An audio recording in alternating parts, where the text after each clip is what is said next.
Hello and welcome to the Screenplay Lab. I'm your host, Jeff Barker. I'm a screenwriter, and on this podcast, we take one screenplay, we break it down, we find out what's unique about it, what's interesting, and most of all, what we can learn from it. And this week, as promised, our screenplay is Obsession by Curry Barker, my son, one of the top movies in the world. I can't believe it. My mind is blown. We've been talking about this thing on the Screenplay Lab for 2 years, and I've been talking about my son has a movie coming out, and I think most people were like, okay, everybody in Hollywood has a son who's making a movie, whatever. Well, gotcha. It's a pretty good movie. It's a pretty big movie. It was number one at the box office 5 days, and now it's going on to week 4 as of recording this, and looks like it's going to have another great weekend, over $160 million worldwide, headed toward stratospheres. It's been seismic and life-changing for all of us, including me for some reason, just from being on the periphery of this. I was a script consultant on this and had some impact on the script, and Curry has been very gracious and generous on his press tour, talking about my impact on the writing and the script and some of the things that I contributed, and that's opened up some doors for me. People want to check me out after they see my podcast, Breaking Down Screenplays. So just so grateful. I mean, it really has been unreal. So I hope you've seen the movie. I hope you love the movie.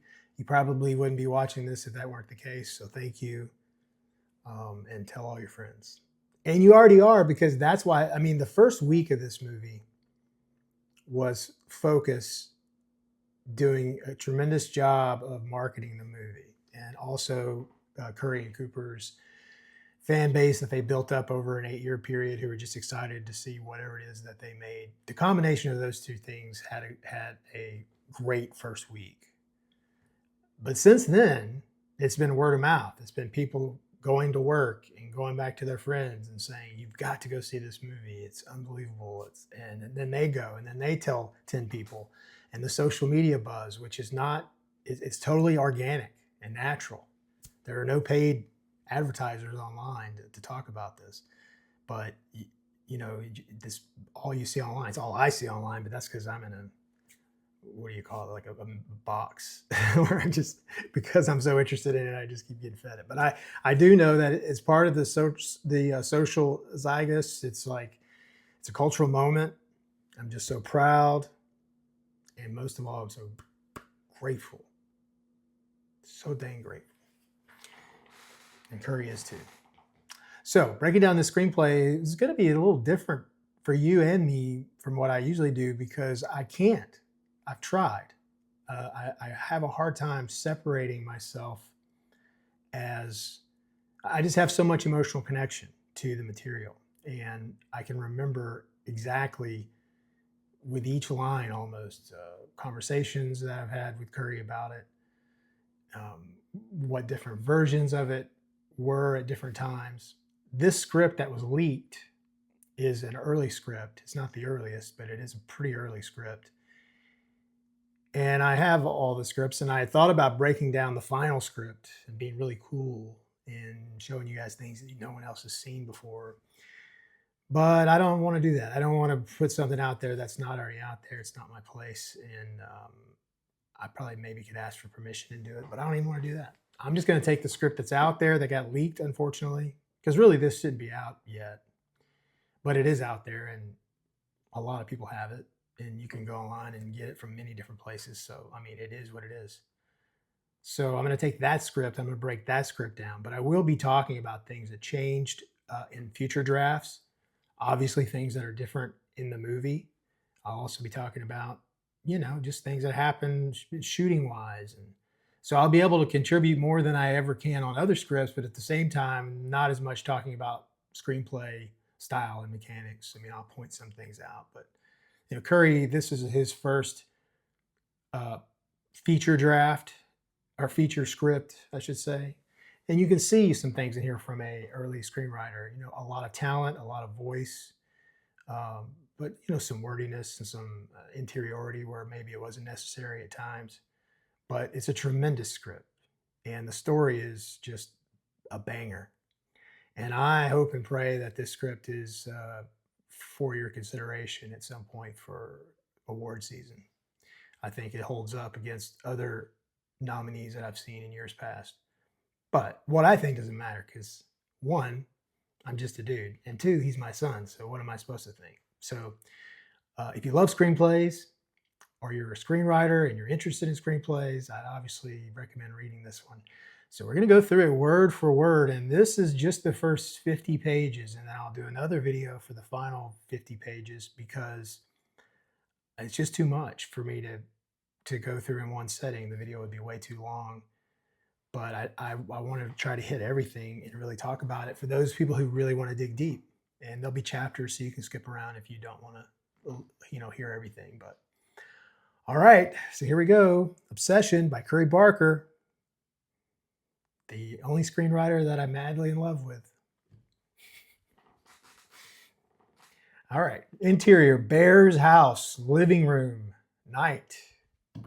This is not the opening scene for the movie that you saw at the theater, is it? A small old house with faded yellow walls, tapestry behind the couch serves as a poor man's wallpaper. He uses quotation marks on that. Bear, all caps, 25. So he opts for not putting 25 in parentheses. He does the comma style. That Gen Z guy breaking the rules. No, that's pretty common actually. You could do it however you want. So let's go back. Bear, 25, slouches on the couch, a depressed existence. He's decent looking, but he lacks self-confidence. So he's giving us an idea of what Bear looks like. And we're in Bear's house, in the living room. He fixates on a pivotal scene from a classic romance film on a small TV. It echoes, adding an eerie ambiance to the room. So already Curry is setting the mood here, talking about an eerie ambiance. He does that a lot. His script is heavy in sound design. You can see his brain working on the page. Notice here that Bear is watching a romance. This is our major theme of the film, romance versus love. So he is infatuated with the idea of romance, not love, even though he claims he wants Nikki to love him more than anyone else in the whole world. And then we have the man on the TV here. I won't read all of it, but it starts off, I've often wondered what it means to truly love someone. And then I realize it's what I feel for you. So this is just a classic TV line. This was shot, and this was a really great opening shot. I don't think we had all this of the guy talking on television, but you knew a movie was playing and you heard some of it. This is the bookend shot to the ending shot. So at the end of the movie, you have the credit shot, which is such an amazing ending.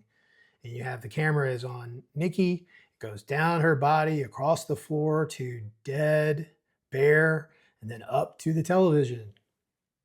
This is the bookend opening scene that starts at the television. It goes down to the floor, and what's sitting there? The dead cat. And then we go back up to the couch, and who's sitting there? A depressed Bear. This was beautiful. But what is cinematically beautiful doesn't always serve story. And so that is the decision. Every decision has to be made on what is serving the story. And that's why this scene was changed to the diner scene. And we'll talk more about that. Here we go, continuing. Bear's eyes tell the story of a man who yearns for love but enjoys wallowing in his disappointments. He looks down at the ground in front of him and sighs. So we're getting some of this interiority. There's some payoffs for that, though. I can see in here places where Michael Johnson and Indy Neveretti specifically got cues on how to play their character based on some of this stuff that Curry added that some screenwriters would say is fluff or unnecessary. But he's giving us some good detail about what's going on inside the character. In the center of a room, a dead cat, all caps, lies where the coffee table should be. Its body is stiff, and the grease from its hair has begun to seep into the carpet, causing it to smell. Bear takes a deep breath and finally stands up. So we get a lot of specificity here about the grease and the smell of the cat. Some people say you shouldn't put anything on the page about smell because you can't shoot smell, but you can describe an atmosphere that's stanky. like a dead cat that's been there for so long that grease is seeping from its skin. I'm sorry, all you pet lovers. Please know that Curry loves animals. We had pets in our house when he was growing up. We had a cat named Deschutes, who he loved very much, but that cat did not love us. I think that cat thought we were keeping it captive. But it's a great setting for the beginning of a movie, right? Okay, and then we continue with Bear's house, kitchen, continuous, countertops cluttered with junk. On the tile floor, a straw basket, pills, and a candle wax from a shattered candle. So there's been an accident here. Bear scoops the pills back into his bottle reluctantly. So this is sort of what we see later when he comes home. Then we go into interior Bear's house bathroom, continuous. Bear opens the mirror medicine cabinet and places a pill bottle inside. He shuts the cabinet and looks at himself in the mirror. He tests out a smile, eerie. So this is Bear trying not to be depressed, trying to put on a face. Things not in the script that were in later scripts was describing on the bottle about writing in marker that says don't eat, which people have been asking a lot about. My interpretation of that is that Bear didn't trust himself with those pills. He was very sad, very depressed. He was a very 3D gray character. He's easy to hate, and you should hate him. He's a shitbag. But he's not all shitbag. No one ever is. He's been through a lot, not to give him an excuse, but this is how you write a well-rounded character. You don't want a muscle-twirling villain, right? Interior Bear's house, living room, moments later. The coffee table is shoved aside. Bear wearing rubber gloves. So this stayed in the movie where he's got the mask on and the gloves. And a dust mask. Opens a trash bag over the cat's corpse. Bear drops the now heavy trash bag into a trash can. On his hands and knees, he scrubs grease and wax from the carpet. His phone rings in another room. That's in italics. So in the film that you saw in the theater, we go, he's in his bedroom, he's sad about the cat, and he's scrolling on his phone and looking up Nikki and stalking her. And then she calls him, but this was a different setup. Okay, interior Bear's house, bedroom, continuous. Bear walks over to the nightstand, snatching his phone off the charger. A voicemail from Nikki. Bear's face lights up. It's from the phone. First thing to point out here is Nikki is spelled N-I-C-K-Y in the early scripts. Now, later on, it was switched to N-I-K-K-I, the more common spelling of Nikki. But I had forgotten that. Originally, it was this spelling. Okay, and then we get a voiceover from Nikki, which is on a voicemail from the phone. Says, "Hey, you were so lucky you weren't scheduled today. We literally just got out. Carter was in his mood all day. We had to kick people out. But Ian thinks it's going to be even worse tomorrow because all the high school students that had orientation today will be showing up. So you see what I mean? Oh, fuck. Some moment. And then, God damn it, this is her dropping the necklace." So in the film, this all happens live on the phone, and this is a voicemail that he gets. So you can see how we compress some things here. Bear's eyes widen, and he calls Nikki back immediately.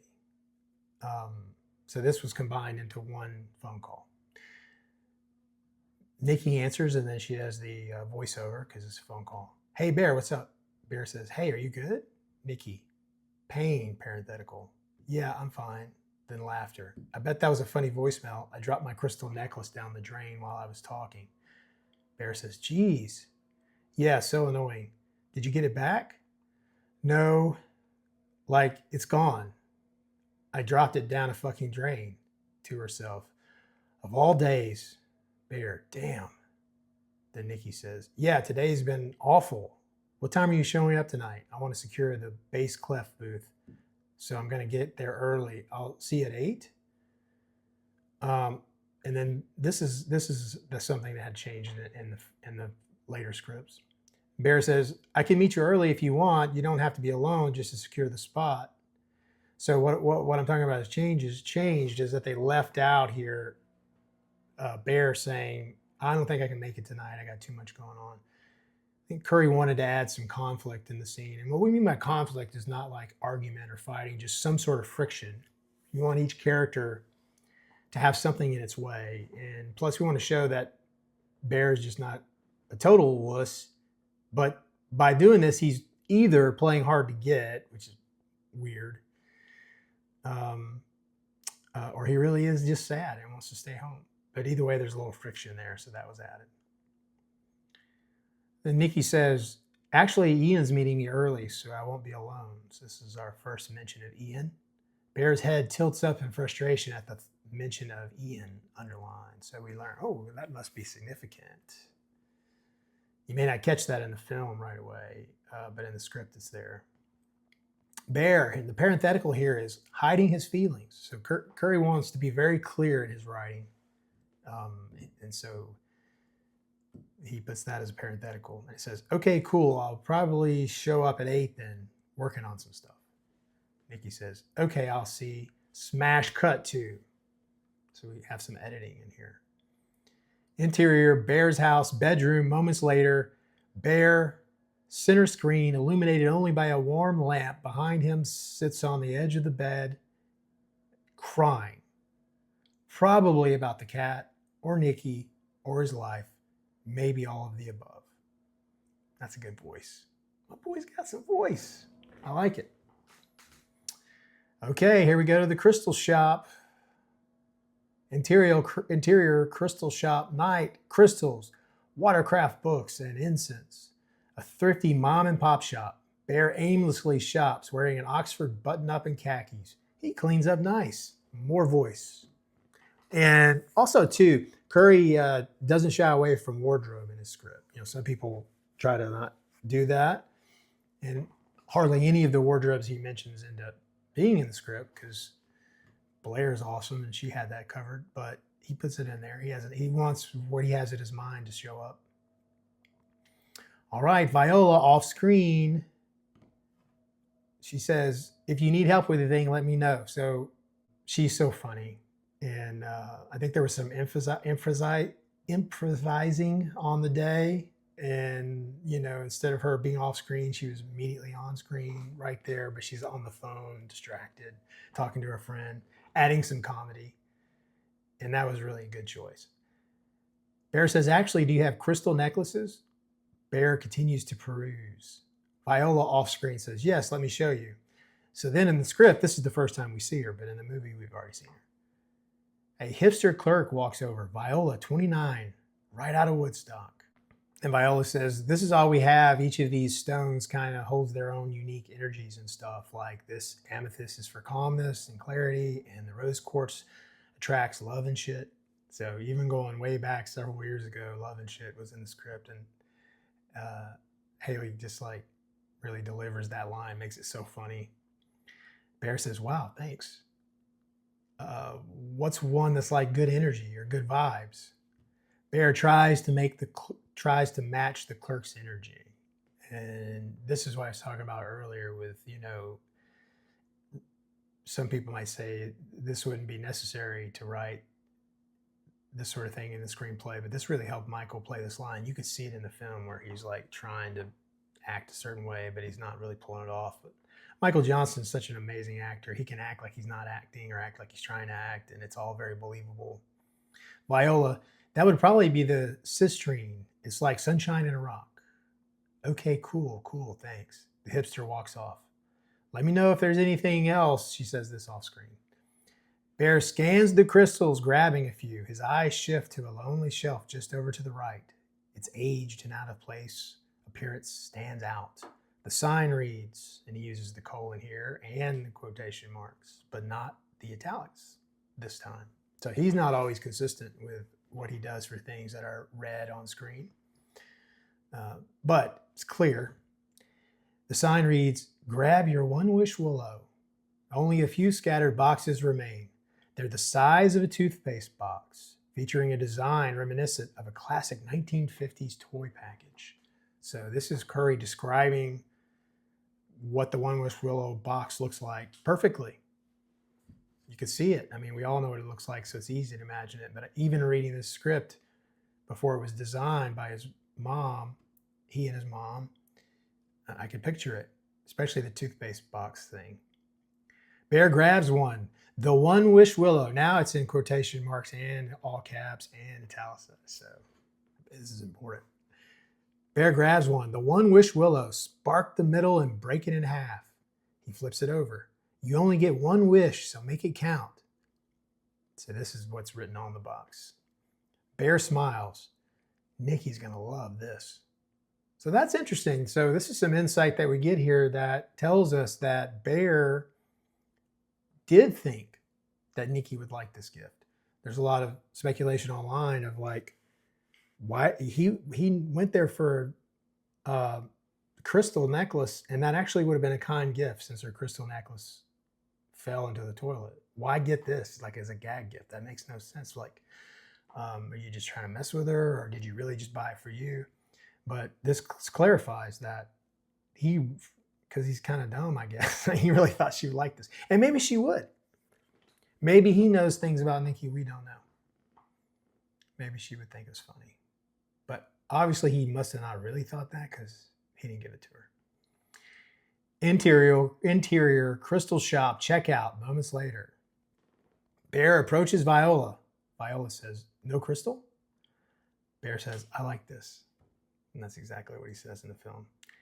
Yeah, those have been popular since we brought them out. Everybody wants a wish. Bear waits for a laugh. Nothing. Uncomfortable laugh. Well, it's not for me.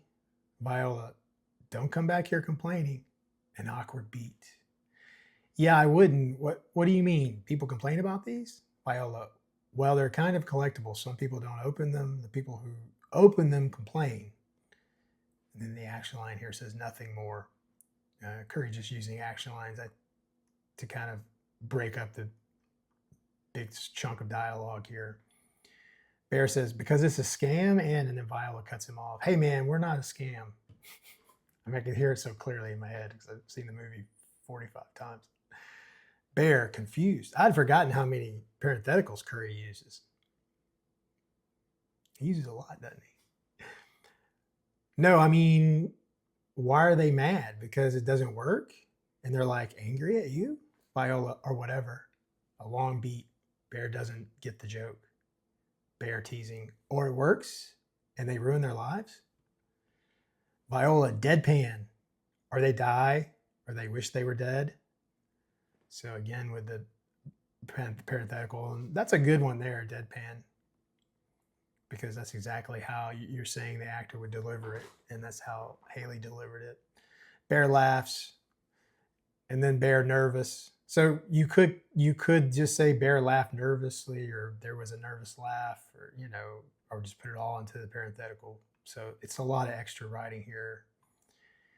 But this was an early draft. I think that some of this got cleaned up later, and maybe not. I can't remember. Bear says, wow, you're good. Remember that? Then the clerk laughs for the first time while she rings him up. Now that was, Haley did not play it like that, and the way she played it was better. Viola, that's 1076. And that, my friends, is a wink to Curry's dad. Because I was born in October 1976. Thank you, Curry. But it was changed to like 781 because 1076 is like way too expensive if you're actually going to make these One Wish Willows $6.99. I think at one point we didn't know what the price would be, but with the design of the One Wish Willow, it became $6.99, I think. And so, I mean, it's not $4 in tax, but that was pretty cool. Bear says, I'm guessing these just came in this morning mysteriously. And he puts that in quotes, and I'm not sure why he did that. I think that got taken out later. But anyway, none of that's in the film. So in the film, after she rings it up and says the price, boom, we're out of there. Because, the beginning of everything that was shot, it was just taking too long to getting to the inciting incident, which is the break of the One Wish Willow. So some things had to be cut that needed to be cut. Some things had to be cut which were very good and actually contribute to some of the characterization and the themes. But either way, you can't drag your feet. Everything has to be done in service of story. So we got to get to the Curry wanted to get to the One Wish Willow by 17 minutes. That was his goal. And he did it, but it took a lot of work to get there.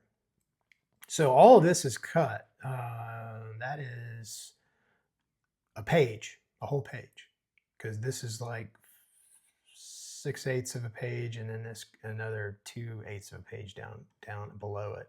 This is bonus content. Bear says, and I'm guessing these just came in this morning mysteriously. Viola says, no, we've had them. Bear, egging on. They've been here forever. No idea who supplied them. Bear's having fun jabbing. The hipster is not having it. I remember when Curry was writing this and we were talking about it, it felt like Bear was really flirting with her. The way Michael played it, and I think what really works in the film, is that he's not. He's just socially awkward and likes any female to talk to him. But in the script, it felt more like he's just like, oh, he likes this woman too. Like maybe he's just a player, but that's not the case.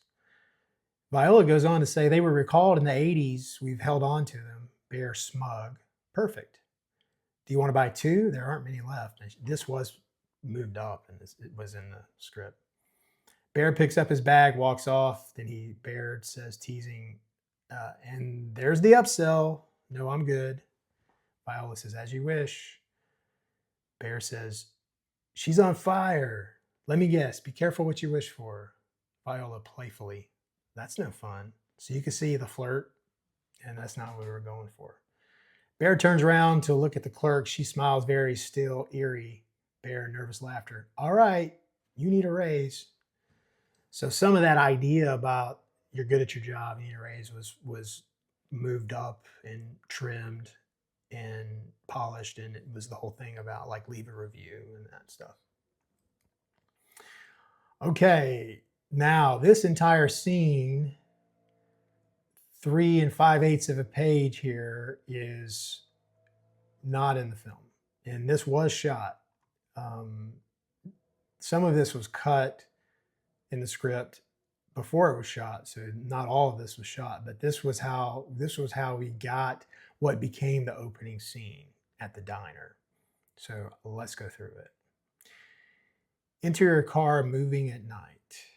Bear drives to trivia alone in his early 2000s model. His car still has cranked down windows. He appears to be talking to himself.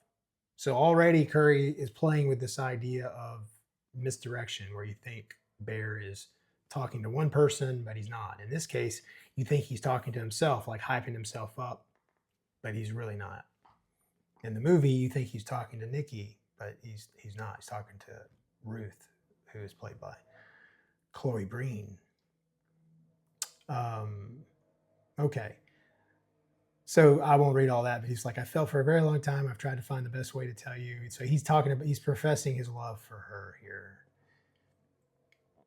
And then we get the reveal that he's not talking to himself. He's talking on a speakerphone to Ian. Ian on voiceover over the phone says, okay, right off the bat, way too strong. Bear says, well, my feelings are strong. And then Ian says, doesn't matter. That would freak anyone. That freaks me out. And Nikki would vomit on your broken heart. And that's a shame that we didn't have a place to use that, because that's a really fun, especially Cooper delivering that line, that would have killed. That would definitely made people laugh. But it didn't fit the story. What they did with the opening scene in the diner was even way better. But you could see again that the spirit of this was taken there. And you see Ian there as well. So it's not just Bear. I mean, up until now in this script, besides Haley, or Viola, I guess, the character, it's just Bear. And we're already on page 8. So we'll go past that. There's just a whole bunch of stuff in there that does end up in the diner. He starts talking about the marching band days and how she's the only one that paid him any attention.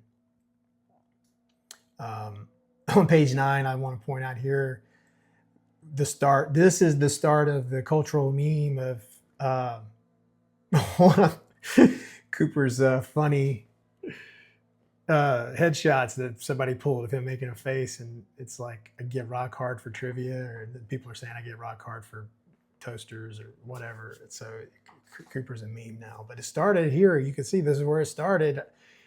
Ian says, dude, I love trivia night. It's all I have. I wake up every Wednesday rock hard thinking about trivia night. And then Bear says, you get hard to trivia? So that's a bad idea joke right there. That's Ian saying something funny and then Bear pointing out the absurdity of it.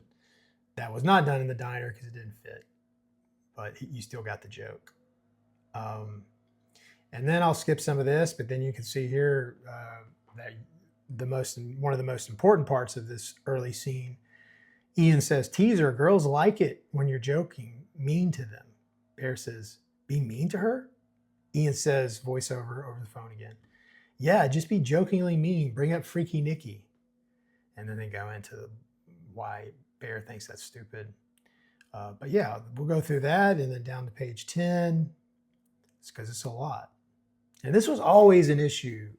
And this wasn't like Curry was oblivious to this. He knew this was a problem. And part of breaking the story was figuring out how to fix this, how to get this type of conversation to set up the characters, but not have it happen in a car. And if you were going to do it in a car, it had to be faster.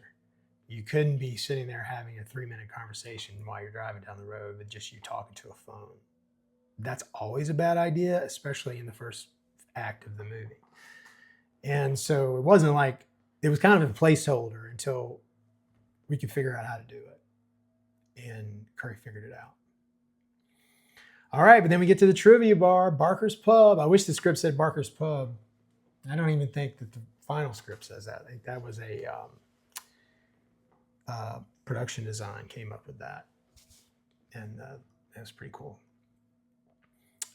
Okay, an upbeat retro bar buzzing with trivia nerds. Bear sits with his best friends, Nikki, Ian, and Sarah. See, they're all lowercase because we're not going to see any of them. This is still hyper-focused on Bear. This was always Curry's idea, to reveal these other players in the movie slowly and take our time to get there. This is hyper-focused on Bear. The focus stays tightly on Bear, so he puts it right there in the script. Not yet revealing his friends. Okay, well, I could have just read that then. That's exactly what I said, right?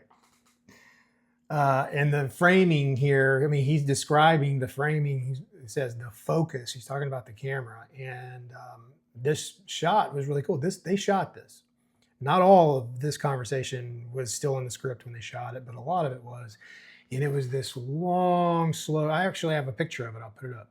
There's a long, slow tracking shot where you could see the friends, but it's just like the back of their heads, and it goes in and it goes in on Bear, and it just stays there and stays there and stays there, and it's very uncomfortable. A tiny bit of that is still in the movie, but the original was just like really intense. And it was a lot. And some of the stuff in here that got cut is really good. But again, you have to lose stuff to get to that inciting incident on time. All right, Nikki off screen, so we can't see her. She says, and this woman was asking me why the mallets were $30 over and over again. Ian off screen, they're all off screen, so I won't keep saying it. Ian says, it was insane. Nikki says, well, ma'am, they're made with wool and birchwood. Okay, well, why are they $30? Sarah, here's her first line. She goes, are you serious? Then Ian says, you didn't see this? Nikki, ma'am, these are very high quality. Then she said, they're not answering my question. What makes these $30? So they're just like, this is like common work banter. They're talking about conversations that they had. And it's in quotation marks to indicate what Nikki's saying and what she's saying the customer said. But the camera is only on Bear. Bear forces a smile, listening to the gang. His gaze keeps returning to Nikki, so we can't see Nikki, but to where she is at the table, despite attempting to look away. Sarah says, Jesus Christ. Nikki says, finally, I was just like, why don't you ask the company who made the fucking mallets? Sarah says, who are you? And Ian says, you definitely didn't say fuck. And Nikki says, no, I didn't. So this was just like creating banter, laughter. We cut from Bear to Ian's hand gently resting on Nikki's shoulder. So again, this is not showing the characters' faces, but this was designed to be like a tight shot of Ian's hand reaching on Nikki's shoulder. This was cut. We didn't even shoot this. This was, I don't believe they shot it. This was taken out of the script later on because it was too obvious. We want to plant seeds that there might be something between Ian and Nikki, but just so the game is fair, but you don't want it to be that obvious. Bear, disturbed, forces a laugh and joins in. So that he does do like an uncomfortable laugh. Then this whole section here that I have marked, that was all cut from future scripts, I believe. I don't even think they shot that. This was still talking about the mallets. So it's a little, the fat had to be trimmed here. They laugh over Bear's words. Nikki, aggravated. Maybe she realized I wasn't in the back carving wood, birch, and weaving wool. So, I mean, it's like a minute of talking about this stuff. So that was all taken out.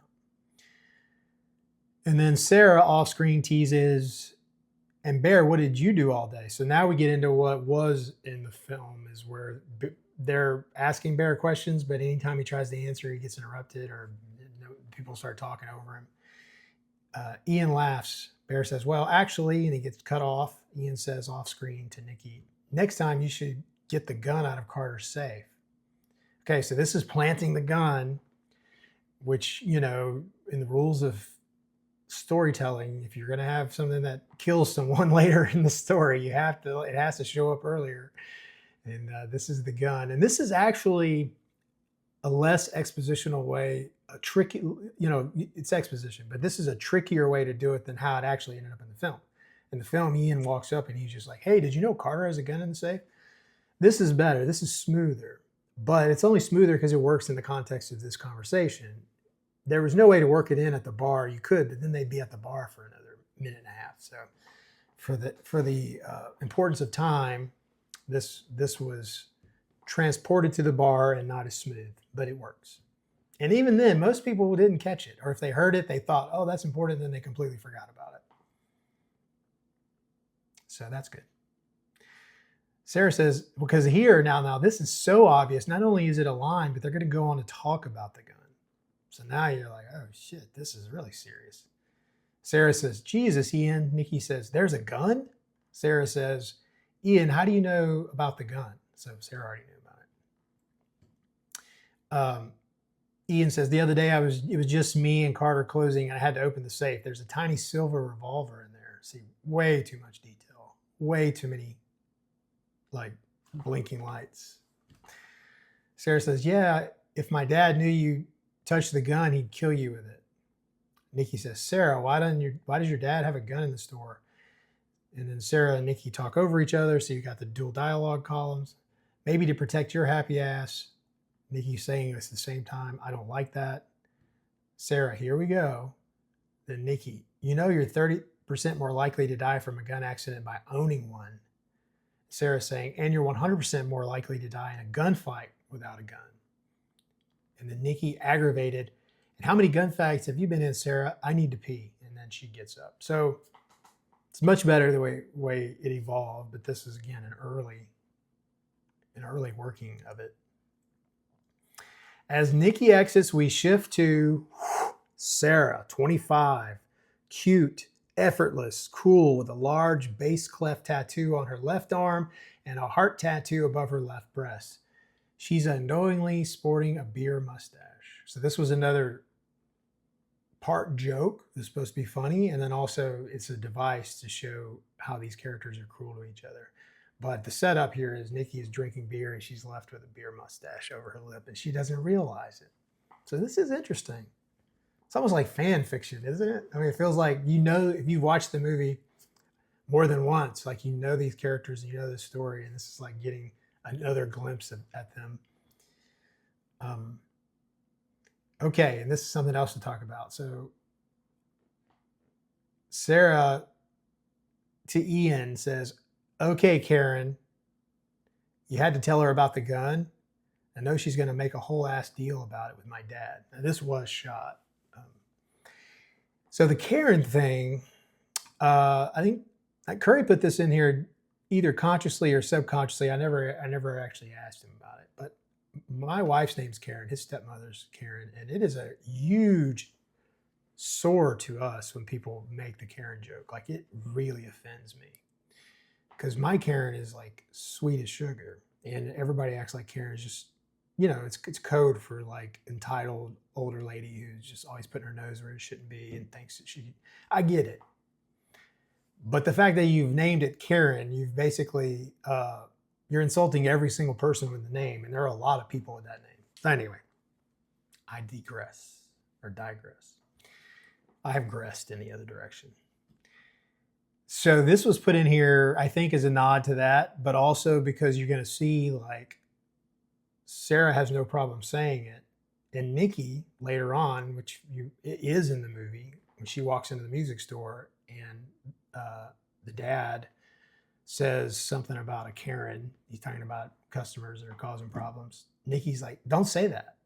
So she corrects him. So this is a device to show the difference between Sarah and Karen, or Sarah and Nikki.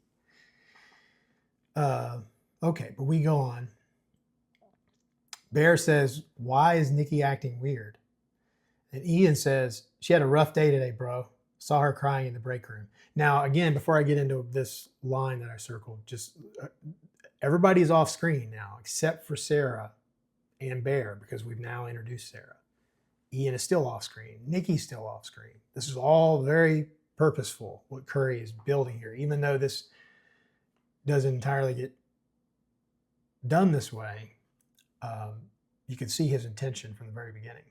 Okay, but Ian's line about Nikki crying in the break room, why? This was to plant the seed that maybe her father is sick. This was sort of a misdirection. But we learned later her dad wasn't sick, so why was she crying in the break room? So these are reasons why this line got taken out. We could draw some conclusions of why, but at the same time, like, it adds more confusion than mystery.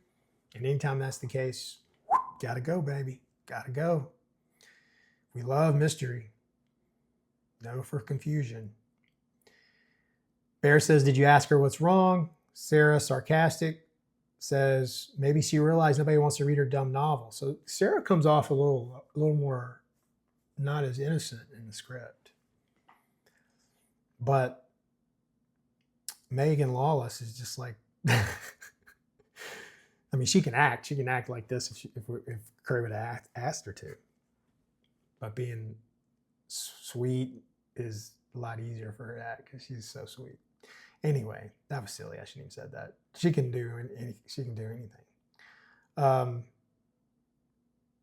Shut up, Sarah, Ian says. You're getting declined by tattoo school. So this was kind of a running joke. It only shows up in front of the piano right before the cat eating the cat scene, where Ian says, you can tattoo, you can give me a tattoo. And then he mentions it again in the car right before she gets her head smashed in about, she says, I'll put a tattoo over my dad's forehead. But it all starts from this, where they're like kind of picking on her about art school just being a tattoo school. But it's not. She wants to go to a real art school, which is a private school, very expensive, and she's just not getting in because she doesn't have the grades or the credentials. She corrects him and says it's art school. Bear to Ian about Nikki. So they just blew that off, and now he's like broing it up with him, and he says, Bear says, so I probably shouldn't, ... So Curry uses the ... like I do, which is a trail off in the double dash. Well, he uses single dash, but I use double dash. It's more of a being interrupted or a big reveal. You can also do a big reveal out of ellipses as well. It's just a slower reveal. Anyway, Bear makes a face like, Sarah shouldn't what? So Sarah's trying to get in on what the boys are talking about here. Ian to Sarah, nothing. Then he turns to Bear and he says, no, you should tell her. So Ian wants him to shoot his shot and get out of the way because he thinks that there's no chance that Indy would be interested in him. Or Nikki, I mean, would be interested in him. Sarah says, tell her what? Sarah looks confused. And then Nikki off screen says, tell me what? So Nikki pops back up. So she went to the bathroom and then she comes back to the table. And it's not a jump scare or anything, but it's sort of everybody's kind of startled that she's there. And again, you can't see her. This was shot, and the way it was shot is just like, you know, a sixth of her body. You can see like her shoulder. We hear Ian jump. Bear laughs. Sarah says, Jesus. And then Ian off screen says, approach a motherfucker, Nikki. Damn. So this is very Gen Z coded. So is what I just said. Nikki sits back down. Sarah, not everything's about you, Nikki. So they're rivals in the script more so than in the movie. I mean, it does come out in the movie, but this scene sort of set the tone. Nikki says, well, I knew it wasn't about you, beer stash. So here is the payoff for the beer mustache. Now, again, remember all this stuff that's been going on, and the only two people we can see are Bear and Sarah. Every time they cut to Sarah, she's got that on her face. And it was done in such a way that, you know, it looks weird, but you can't really tell. Did she just put, like, did she do that on purpose? Is there like white eyeliner over her lip? Or, but anyway, this is her. And this is Nikki being a little cruel. So she's not all bed of roses all the time either. This friend group is dog water, like Curry says.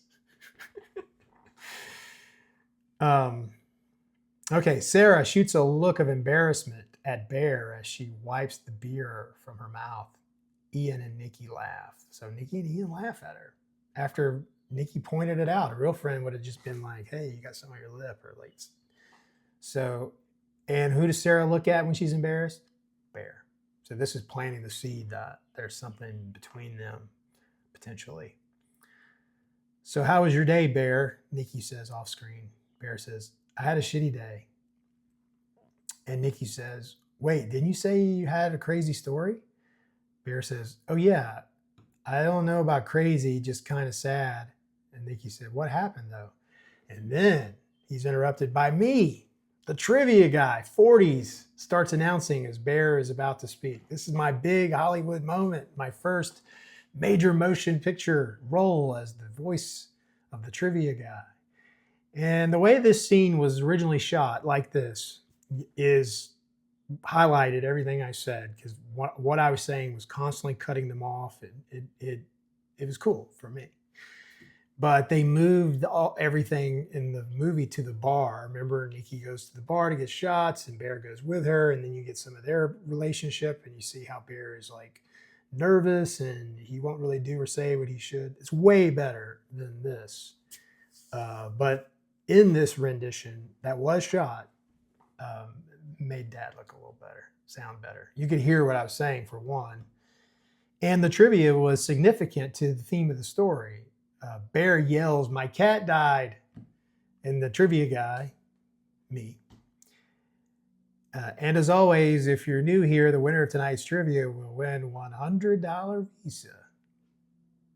The crowd cheers. Nikki says, what? Bear still yelling, parenthetical, my cat died. And this was actually pretty funny, but in this rendition. Nikki says, oh no. Ian said, how'd that happen? And then Bear and the trivia guy, me, I'm just going to make sure you know it was me. Talk at the same time. Bear says, got into some pills. And the trivia guy says, and tonight's theme is going to be early film trivia. So this was actually pretty smart. Like, you know, the two trivia questions that I asked are about genies and about wishes, but we didn't say that tonight's trivia is about wishes and genies. That would have been too on the nose, right? So you make the questions about, trivia questions about that, but you make the topic something broader. And in this case, it's early film trivia. And then we finally get to see Nikki. The crowd cheers. Nikki, 24, steps into frame. A mix of intelligence, beauty, and effortless charm. She has the cool girl next door appeal. So that's different than who Nikki is on the screen. And Curry has said a lot in press interviews that what we get of Nikki a lot is what Indy brought to the character. Indy brought this rock and roll edge, this vibe that made her cool in a desirable way that wasn't like cliche. And so, yeah, I mean, it takes a lot to make What a great Indy film. brought was this like bro-y type of sassiness to Nikki that I didn't anticipate, but ended up working really well for the movie because it kind of emphasizes that Bear is totally in the friend zone. And so it really, like, she kind of brought this sassiness that surprised me, and I was like, oh, I love this. I had written Nikki as this really sweet girl next door. You know, she gives money to the homeless person, and you know, you can see that she's really got empathy. Nikki says, and now the camera's on her, and she goes, "Oh, Bear, that's horrible." Nikki crawls into the booth, hugging Bear in a way that lingers beyond friendly. She kisses his cheek, enough to confuse a man. That's odd, isn't it? So that didn't last too long. That came out pretty quickly in other drafts, but it was, you know, in the beginning, Curry wanted to make it like confusing about, did she like him? Does she not like him? But I think this was too much. Like, if she didn't like him, she's kind of being mean. Like why would you kiss? Like, you could be a friend and even be affectionate without going this far. I mean, she has to know that he likes her. Ian says, "Geez, dude, Sandy, that fucking sucks." This is also at the same time why the trivia guy is saying, "Okay, this first one is a two-parter. You have to answer both. Here we go. This animated film stars a blue genie that could grant 3 wishes. What was the name of this movie, and what year did it come out?" I think I pretty much delivered it like that, something like that, like cheesy announcer voice. And I have here written down my big moment. I could hear it at the film festivals when it was like in Dolby, but in my local theater, I can't hear it because it's all on one channel. It's just me mumbling. As the crowd quiets, writing down answers, Bear clings tightly to Nikki. So they're like middle school, like mugging up on each other. He lives for moments like this. So it was definitely changed and more grounded, but you get what Curry was going for here. And then I say, what classic movie features a famous landmark in New York City that's often associated with making wishes by throwing coins into a fountain? Thank you. Thank you. Cut to exterior trivia bar, parking lot. Later, the gang walks out into the parking lot, and now we get to see my boy Coop. Ian, 25, leads the group. He's taller than Bear and better looking in the classic sense. He seems like a nice guy, but he likes to be in charge. That's a good character description. But yeah, here we are on page 16. It's the first time we're seeing Ian. It's a little slow. Of course, in the movie, you see him in the first 2 minutes, minute and a half. Ian says, "Come on, we're going to Greedo's." Nikki says, "No, please, I want to go home." Ian says, "You're saying no to karaoke?" And Nikki says, "I'm saying no to being around bad drunk singers when I just want to go home and sleep." And then Ian says, "Who's going to sing Salt and Pepper with me?" Okay, so this had to be cut because couldn't get the rights to Salt and Pepper. Not with that budget. So, but this is a good lesson in being specific. Like, if you write a screenplay, don't be afraid to put, if you want a specific song in there, do it. Let the lawyers figure it out. At least then the reader will know like the vibe. And this was clearly young people who know a classic song. If you're my age, that's funny, but to them it's a class. It's like oldies. Sarah rapping, "Bright as the sun, I want to have some fun. Come and give me some of that." And then Nikki joins in, smiling for the first time. Bear thinks this is so cute. So this is some serious interiority. Probably you don't need to know that. Just say what the face he made, or just kind of just let it slide. But it's in here, and I think that did survive. And then Sarah and Nikki together. So Curry chooses here, rather than doing the dual dialogue columns, to just put them together with the Sarah / Nikki rapping, "Yum yum chocolate chip, honey dip. Can I get a scoop? Baby, take a ride in my coupe. You make me wanna." And then singing, "Shoop shoop ba doop, shoop ba doop, shoop ba doop doop doop." Ian, so this was again for time, and because that was illegal to do that, it was replaced with the "Give me a G," which is actually funnier. Probably, it's fun. It may not have been as funny as this. I don't know because they never even shot this, but it humanizes Sarah some, that she's willing to humiliate herself like that to be funny, draw some attention. So it gives you more characterization. Then Ian says, playful, "See, Sarah sucks." Sarah taken back, "Wow." Nikki and Bear start laughing hard. Ian says, "It's true."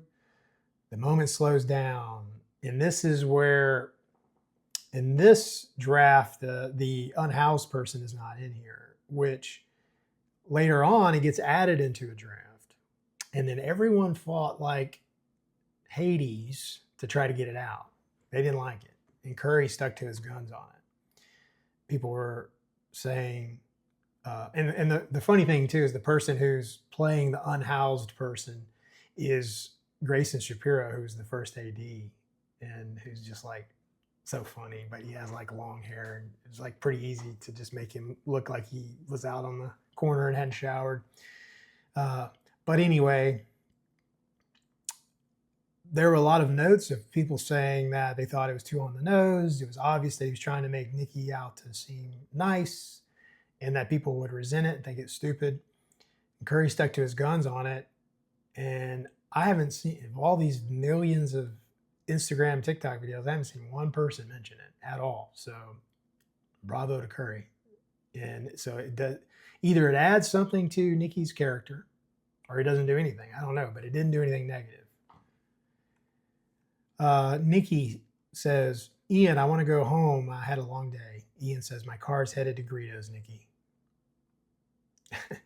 Nikki, "Please drop me off first." Bear leaps in at the opportunity, unable to hide his eagerness.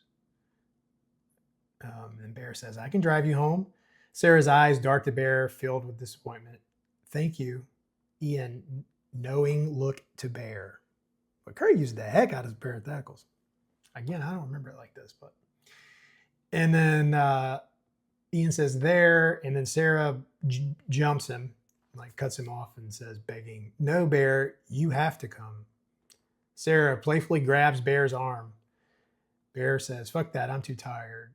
Sarah, kind of kidding, parenthetical, says, "Ugh, fuck you." So that all survived. Bear laughs, although I don't think he does in the film. "All right, Bear, let's go," says Nikki. Ian hugs Nikki, Sarah hugs Bear, giving him a flirty squeeze after the embrace. Okay, so this was important in this variation because we needed to show that some way that Sarah has it for Bear. It's done in the final version that you saw at the theater at the bar, where he tells Sarah about his cat dying and she gives him a long hug. But since that was shot, to go outside and have them hug again in that way was too much. You can't do that twice. First, you're doubling a beat. And second of all, it's like, okay, we get it. So that had to change. There is a hug, but it's very like quick. She gets in, she gets out. But this was going to be more of like what you saw in the bar, like a long sort of flirty hug. Bear says, "Bye, guys. See you tomorrow morning." Ian. Bear and Ian exchange a dap. Ian points at Bear as they part ways. Ian says to Bear, get your girl home safely." That's in the movie, right? Nikki says, "Ooh, don't say it like that." Ouch. Ian shoots Bear a look of defeat. Bear hides his disappointment. Okay, now the ride over to Nikki's house. Page 19. The car, moving, night. So more of the way I normally break a screenplay down, I would point out the scene header here, how he put moving in parentheses, which is a way to do it. You know, make note of that. See, you could do that if you ever wanted to.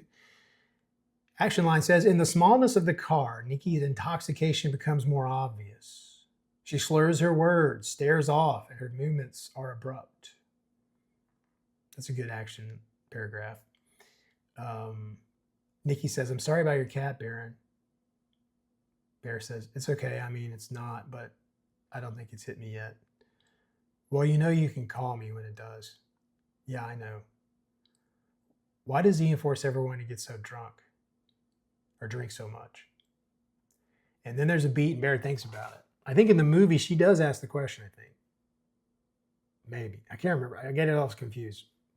If she does, they just breeze past it. But in the script here, the next line is Bear saying, maybe he thinks if he can force people to do things, they'll discover it's what they've always wanted. So this is clever, but it's a little too on the nose, don't you think? And that's why it got changed in future drafts. But in some ways, it does plant the idea that Bear should know better because he's calling Ian out on the thing that he's going to do. But it just seems like the script doesn't seem as smart with it in it. Like we're just like spoon feeding people, and Curry does not want to spoon feed people. Nikki, blunt, profound. She does say profound in the car, but it's too something else that Bear said. Or maybe she says profound at the restaurant. She says profound at some point in the movie. I can't remember. Bear says, don't let me forget I got you something. Okay, so now he's trying to get to that. Nikki's mood shifts. She's apprehensive. She says, why am I nervous? So that's a good line. Why am I nervous?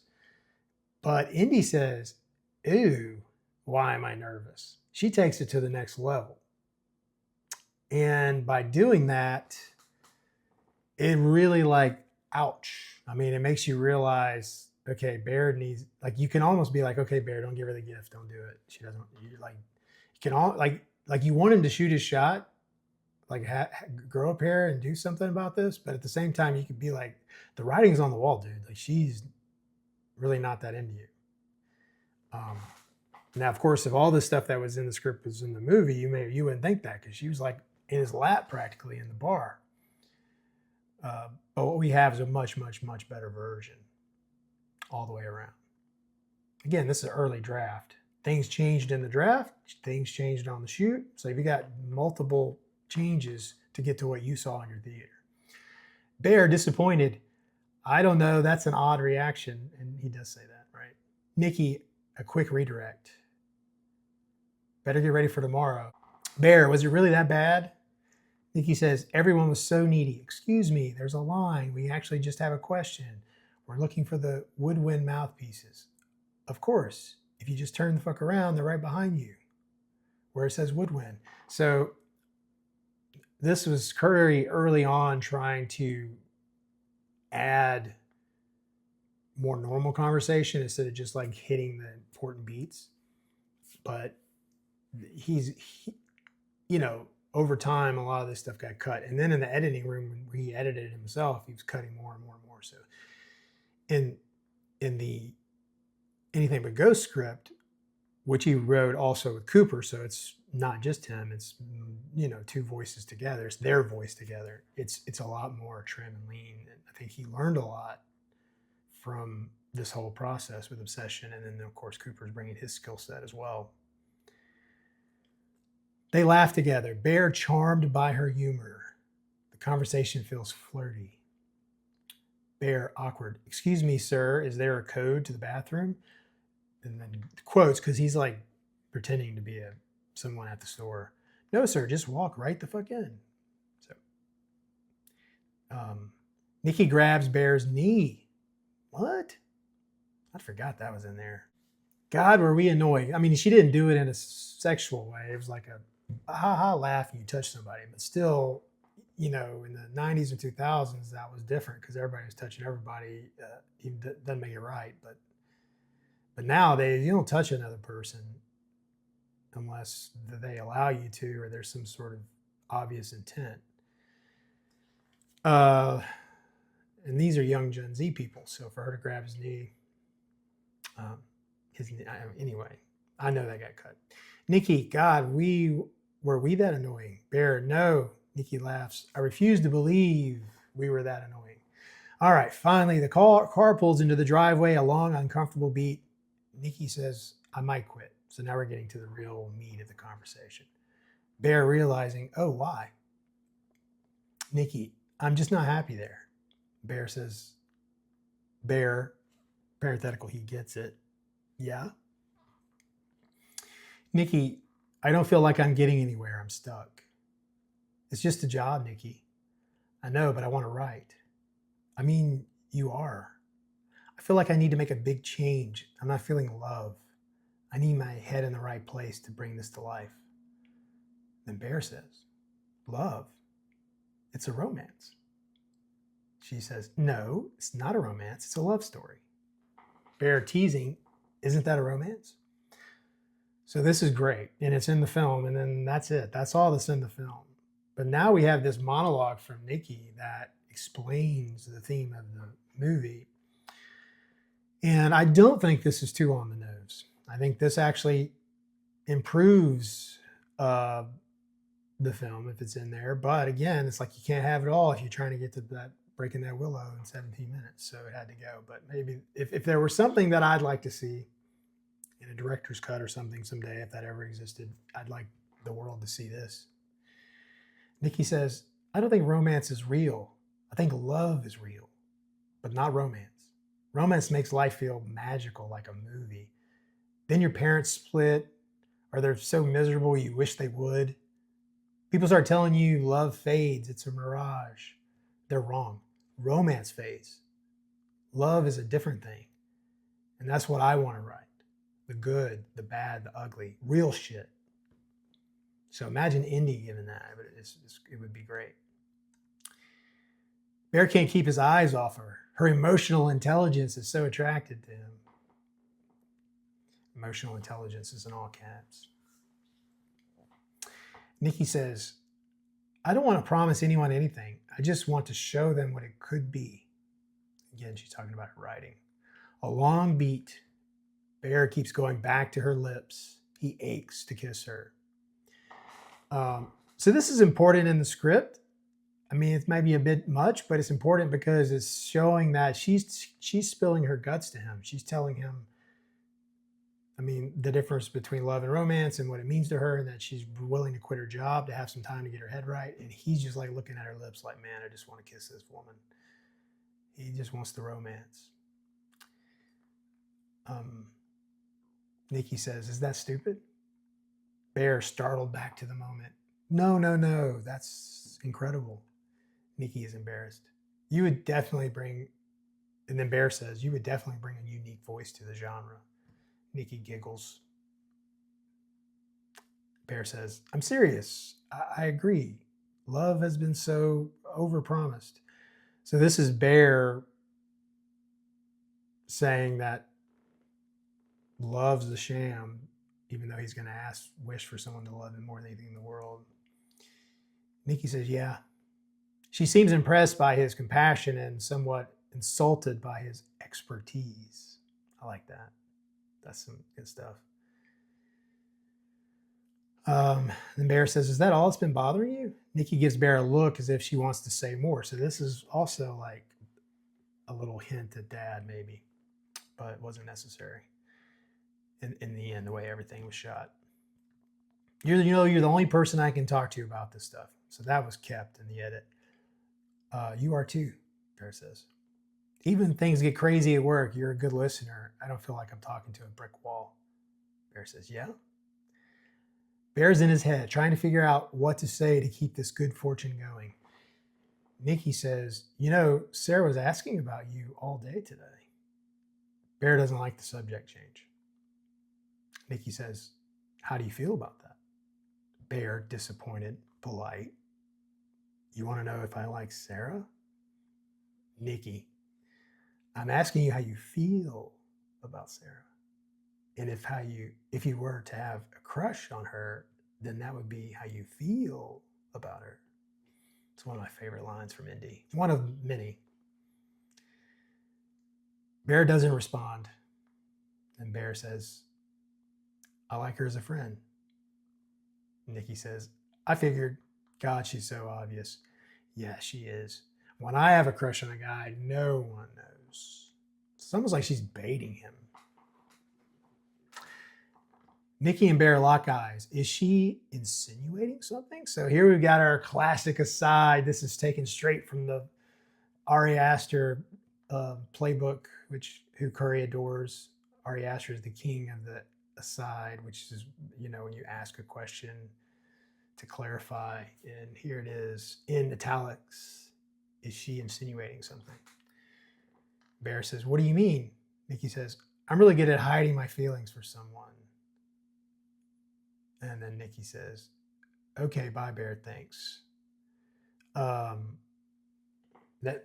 Something was cut here. I'm not sure what, because we have Nikki and then another line by Nikki with nothing in between. And I don't remember what that was. But again, this was a pretty early draft. Nikki gets out of the car. Interior, exterior, parked car, continuous. Before she shuts the door, Bear, desperate. Nikki, wait. She bends down, peering through the car door opening, almost bothered. So I believe that the way this was actually shot is, I'm trying to remember. I think maybe he desperately rolled the window down and this conversation was through the window. And then when she comes back is when they open the door. I think this is stuff that they just discovered on the shoot, the day of the shoot. But you get the idea. Bear, I want to tell you, Nikki waits. Bear loses his courage. Bear says, I lost my train of thought. Nikki says, silly Bear. So that was definitely cut. That line was, I don't know. It sort of breaks what we're building here. Nikki begins to shut the door. And then all of this was sharpened here. It said, Bear talking fast. Remember in Mr. Dito's class when I forgot my mouthpiece and he was in pissy mood that day, but during scales you told me you had an extra, so you gave me yours, but that was a lie. You only had one, so instead you just got a huge trouble. So all that was trimmed and polished, but you get you can see that it was already in there. Nikki says, yeah, I remember. Bear senses Nikki's not as sappy about this memory as he is. And Bear says, you always got out of your way for me, and not just me, but everyone. And Nikki says, Bear, Dito liked me. You were on thin ice. Then Bear's speech is interrupted. He sits back in his disappointment. Nikki says, good night. Ian was right about the sappy stuff. One final attempt. So this action line pulls us back to before to remind us what Ian said. Bear, all right, good night, freaky Nikki. Shouldn't have done that. Nikki gives Bear a disgusted look. Nikki says, ooh, don't call me that. Bear chuckles nervously. I'm just kidding. Bear maintains a smile. Nikki, not even as a joke, ever. Sorry. Bear, I don't like that. I'm sorry. Nikki, stern. Good night. So then the car door shuts and Bear's expression falls, shoulders slump. He watches Nikki enter her house and close the door behind her, pain washing over him. So later on was added the direct question. The Bear, do you like me? And that was important because the question needed to be presented to Bear so that he would have one last chance to say if he liked her or not. And there's no beating around the bush. There's no hinting. It's like, do you like me? And there's no other more plain way to say it. I mean, she put it on the tee. And he's like, we're good friends. I think we're friends or something like that. So that wasn't in this early draft, but it definitely was added. Okay, so Bear's upset with himself. He says, fuck. A long beat. Bear reaches into his backpack in the back seat and pulls out the One Wish Willow, all caps. Seeing it, he laughs. Then he glances at Nikki's empty porch and opens the box. Pop! A spark lights the stick. The box drops into his backpack, prompting another laugh. Bear, half serious. So that's important. This is important inside information. The parenthetical here is half serious. So we have to know from this that he didn't think it was going to work. He was doing it he was mad at himself and he was being silly. Like, who thinks a wish is actually going to work? I think that's important. Doesn't get him off the hook at all, but when he made the wish, at least, I don't think he was like trying to. He definitely was willing. It showed his true character showed that he was willing to have her under his control, but that was not his intent when he did this. I think he was more just like whatever, and it says here, half serious. He breaks the branch in half, all caps, resting his head on the steering wheel. So he didn't do that, but he did break it. Starting the car, Bear startled by Nikki on the porch, looking at him, lost. She looks back at her house, confused, as if not recognizing it, then turns to Bear, points at herself questioningly, and walks to the car with a wide, eerie smile. So that's really good, but that's what we have as a finished product is better, where it's just her standing there in that cool pose in silhouette. And it's like this long, sort of uneasy moment, and then she walks slowly to the car. Bear, under his breath, what the fuck? Bear glances at his broken stick, shoves it into his backpack, and hurriedly throws it in the back seat. He rolls down the window as Nikki approaches. Now, I think in this case, Nikki opens the door, so it's the opposite. The roll down was the first time, the door opens the second time, I think. Bear, confused, hey, just had to pull up directions. Nikki says, you said you had something for me? A beat. Bear nods, a mix of realization and relief crossing his face. He gets it now. Oh, yeah, it's at my house. Nikki, oh, okay. Silence stretches.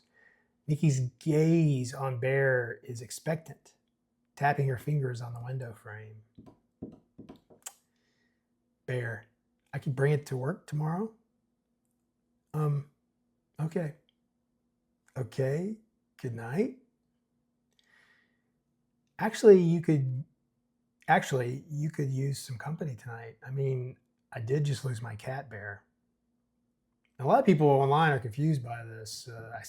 Not a lot, but I've seen videos of people who are confused by this. But what this is, Curry calls this the baby deer moment. This is when Nikki, or whatever's going on with Nikki, the veil, she's being pulled in and whatever's taking up, even today we have trouble like figuring out how to talk about it. I mean, in private, we could easily talk about it, but like in public, you don't want to say something and people will be like, oh, so it's a demon or it's a spirit, or it's like, it's not any of that. It's the willow is making Nikki fulfill the wish. And whatever it is that's doing that is like a baby deer. It's like figuring out how to live in this environment, what it knows, what it doesn't know. It's like a computer coming online. And in its mind, there's a cat and there's a dead cat. Whose cat was it? Like it's figuring all that out. This is the baby deer moment. Like when a baby deer comes out and has to try to learn how to stand up and walk. And Bear says, you lost your cat? And Nikki says, oh, wait, I mean, you lost your cat. I'm sorry. I'm so sorry for your loss. Shakes her head. Are you going to come inside or a beat? Bear looks over to the One Wish Willow in the back. Nikki, are you okay? Nikki, are you okay? So this is also, she's mirroring him with the okay stuff. Silence. Then Bear says, what, like because of the cat? Yeah, I'm okay. Nikki, genuine and slow. Why don't you come inside and we can have a few drinks, talk about, and Bear says, the cat? The cat, yeah. I'm so sorry. Yeah. So that's really cool. Indy kills that line. But I like here where Curry says, the repeated yeah in the in the same tone, is eerie and makes Bear a bit wary. So he's pointing that out, that this is odd, what's going on here. And Bear says, Nikki, I'm a little confused. I think you're drunk. Nikki says, no, I'm not actually. And Bear says, maybe you should get some sleep. Nikki crosses her arms like a child who didn't get her way. It's strange seeing her this way. Her body language contradicts her personality, which is a really great scene in the movie. Nikki, like a child, actually, no. And Bear says, what? Bear is thrown off. Nikki, still childlike, I know what you're trying to do. Bear says, fine, let's go to your place.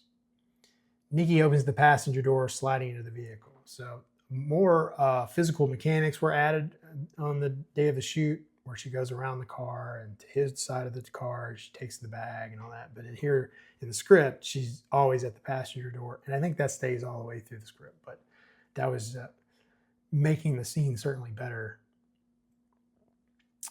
Nikki, you're kind of freaking me out. Nikki's body language returns to normal. Nikki, disappointed. Really? I mean, I've never seen you act this way. Oh, Jesus, gross.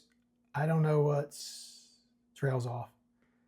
Bear is relieved but confused.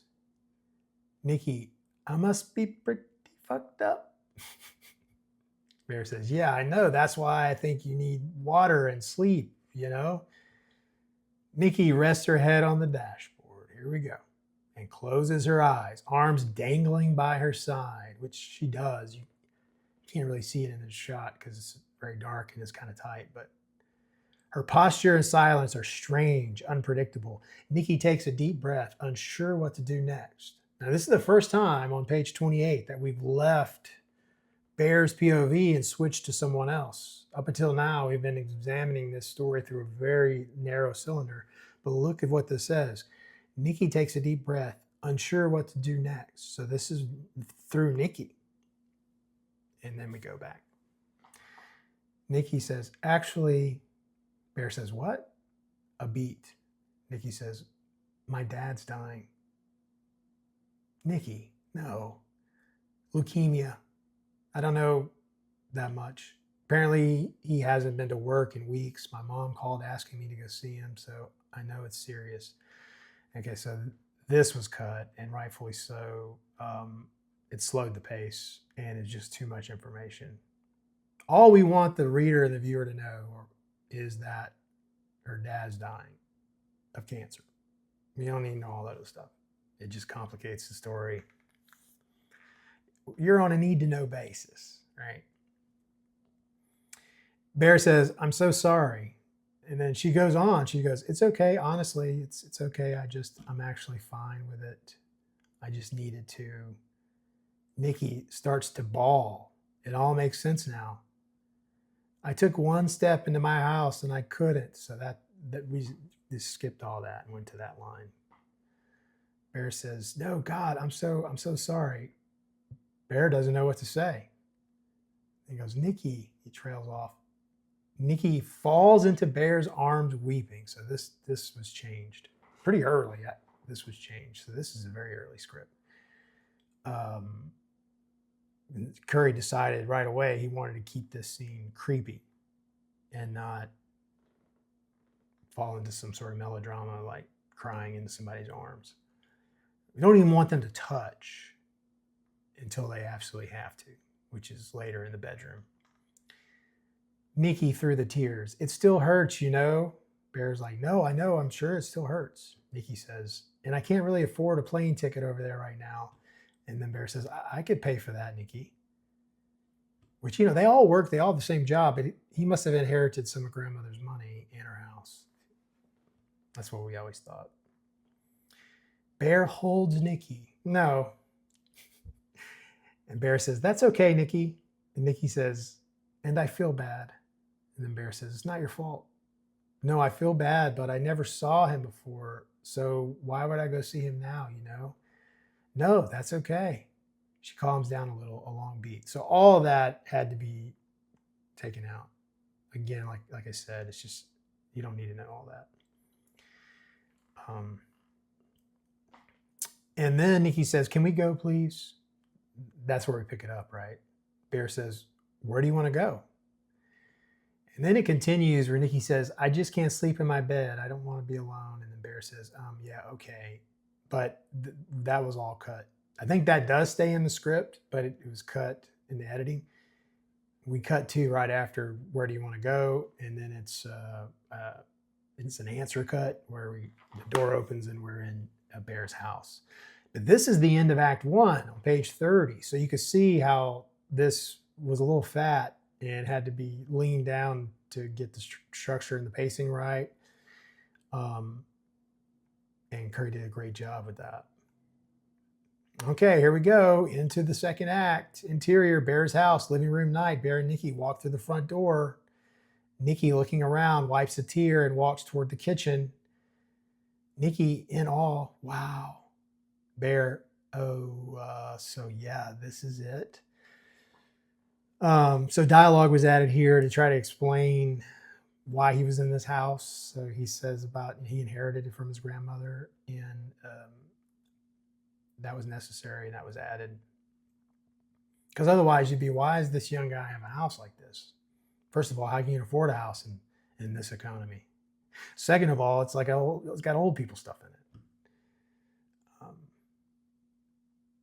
it. And it's his grandmother's pills. So you just had to get that out there. Interior, Bear's house, kitchen, continuous. Bear follows. Nikki, smaller than your last place. Oh my God. So that was moved up into the living room, and then his answer was about his grandmother. Nikki stops as she is struck by something. Bear says, "What?" Nikki, profound. She says, "It smells like you." Bear says, "What do you mean? Does it smell bad?" It's funny. Nikki, content. "No, it's just you. It's nice." Nikki's sweetness touches Bear. He walks up to her. Bear, "Nikki, you need some sleep, okay?" Bear's house, bedroom, moments later. Nikki sits up in bed, fully clothed under the covers. Bear lingers in the doorway like a father saying goodnight. So that I believe that stayed through all drafts, but when it came time to shoot, they changed it to where she was sitting on the bed on top of the covers, which is a good choice. Nikki says, "I'm sorry I was so weird earlier. And then Bear cuts her off. "No need to explain. Take all the space, time that you need, okay? Good night." Then Bear turns off the light switch. The atmosphere turns dark and moody as he starts to leave.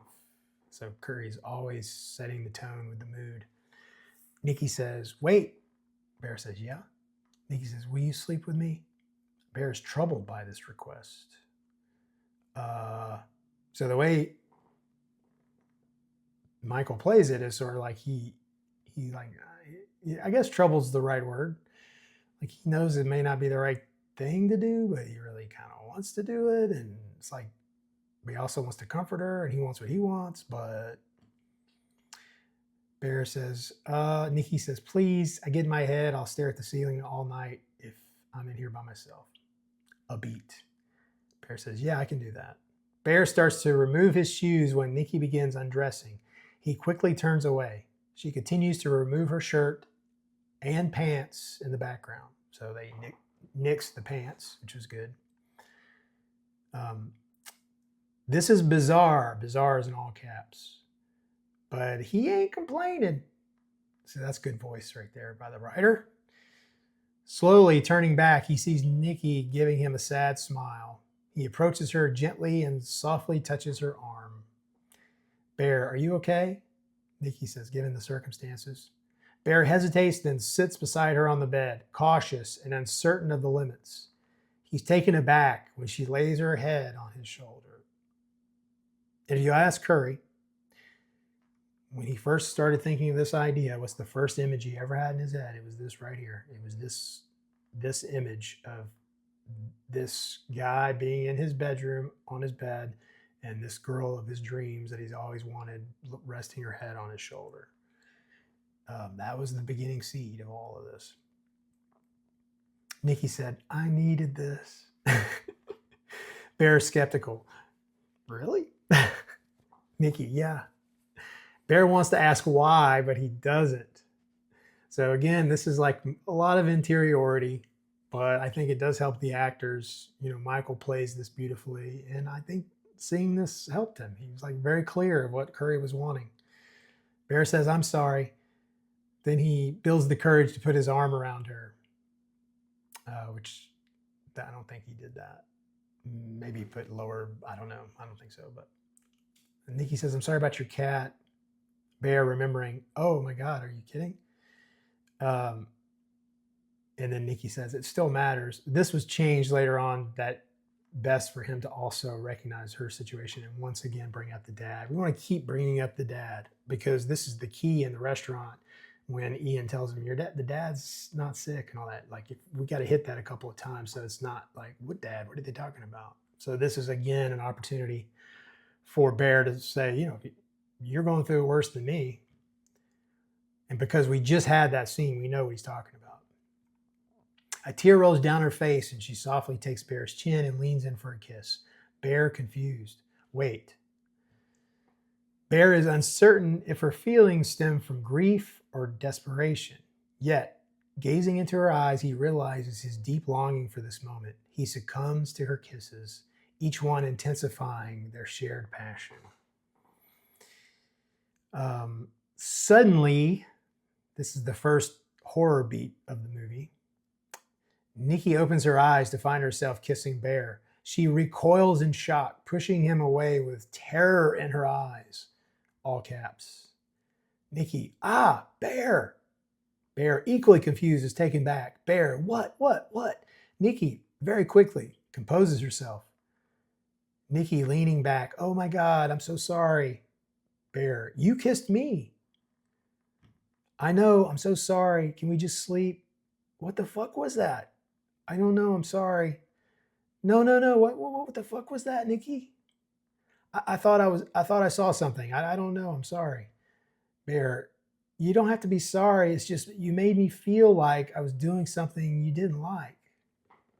And this is a good thing Curry and I talked about.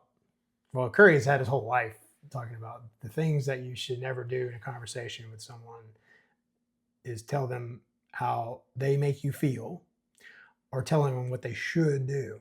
Those are two dirty words. So it wasn't a mistake that Curry put this in here because he's reflecting it to himself. What you did made me feel like, look what you did to my feelings. It's not how you should talk to someone if you're emotionally intelligent, which he is not. But Nikki is. Nikki says, I know, I'm sorry. And then they talk over each other where Nikki says, I just got spooked. I think it was a panic attack. At the same time, Bear saying, scared the shit out of me. What? Then Nikki says, a panic attack. Yeah. Bear says, really? Nikki getting emotional. Yeah, I'm so lost. And she goes in. Bear studies Nikki as she starts to cry again. He's skeptical, but extends his arm to comfort her from a distance. Smash cut to interior Bear's bedroom later. Bear lies on the floor with blankets and a pillow and eyes wide open. He gets up and exits frame. So that's exactly how it is in the edit. And then we get two mini slugs, and this is the first time Curry's done this, where he's going to the bathroom, then back to the bedroom. So he does a mini slug here. It says he flips on the light and washes his face, leaving the bathroom, then back to the bedroom. This was changed to him going to his computer and looking up, searching the One Wish Willow on AI. So that's way more interesting. But in the beginning, this was sort of a placeholder because Curry knew he didn't want him to just wake up and turn and see Nikki. Like, he wanted to do something and then be sort of startled by Nikki. And it made sense that the most grounded thing that Bear would be doing at this moment when he can't sleep and he's a little scared is like to be questioning the One Wish Willow and all of this. Is this real? What's this all about? And believe me, the choice of using AI was not accidental. You can get into your own reasons of why, but that was a purposeful choice that Bear would be the one who uses AI. And you can also see the search history, which is pretty fun and interesting if you haven't noticed all that stuff. So then back to the bedroom, he sees Nikki's dark shadow. So here's the shadow. Already he knew how he wanted this shot. Sitting up in bed, staring at him. Nikki, eerie. What were you doing? Scared half to death. A beat. Bear. I was just going to the bathroom. Nikki, thank God. A prolonged eerie silence. They lock eyes. Then Bear lies back on his pallet as the silent tension mounts. And she says off screen, can you lay with me? So this was changed to where he didn't get back on his pallet. He was just standing there and she asked him. Bear's deeply disturbed. I don't know, Nikki. A long beat. Please. Bear joins her in bed. She quickly wraps an arm around him. Frozen, Bear is uneasy. All right. Then, interior, Bear's house, bedroom, morning. The sun filters through the blinds as Bear wakes up to an empty bed. His mind races. He chuckles at the notion of a wild dream until Nikki's bag at the door catches his eye, prompting him to get up. That was cut. I mean, it's more realistic that he would definitely remember what happened, but he still has the look on his face of like, man, I can't believe that happened. That was crazy. But not that he was like disoriented. Interior, Bear's house, living room, morning. Breakfast is on the table. This would be changed to kitchen, not living room. Breakfast is on the table and an odd smell lingers. Remember we talked about smell in your screenplay? So in this case, it is appropriate because he's describing why this is strange. But the house seems vacant. He walks to the kitchen, finding his cat's corpse on the ground, surrounded by flower petals. Bear approaches. One thing they added, not in the script and in the shooting, was as he comes into the kitchen, you see Nikki dart behind him. This is just like uncanny valley stuff that they added. It's not in the script. Nikki, off screen. I'm sorry, I found the body in the trash. I didn't think that was proper, Bear. Bear turns to face Nikki. Bear says, Nikki. Nikki approaches Bear dressed in a blue short-sleeved button-up shirt adorned with a Mandy's Music lanyard and a name tag that reads Nikki. All right, so this is, again, Curry being very specific about wardrobe, which is awesome. But that changed when Blair got involved,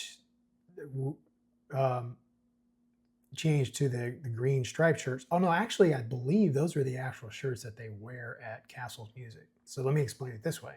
Mandy's Music in the script got changed to Castle's Music because when Curry scouted that place and saw the significance it has in the Valley, all the years that it served the music industry, and the fact that Wayne's World was shot there, decided to actually use the real Castle's Music.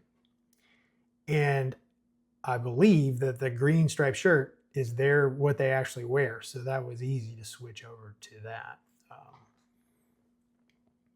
But I am not 100% sure about that. If not, then Blair picked out that shirt. But either way, it changed. But you do see that matters to Curry. And then the next section was trimmed and sharpened because it was dragging in this draft. But it says, do you want to say a few words and then I can clean this up? Bear confused.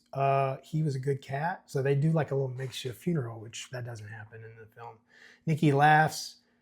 Then she says, amen, which is funny. And Bear says, Nikki, this is weird.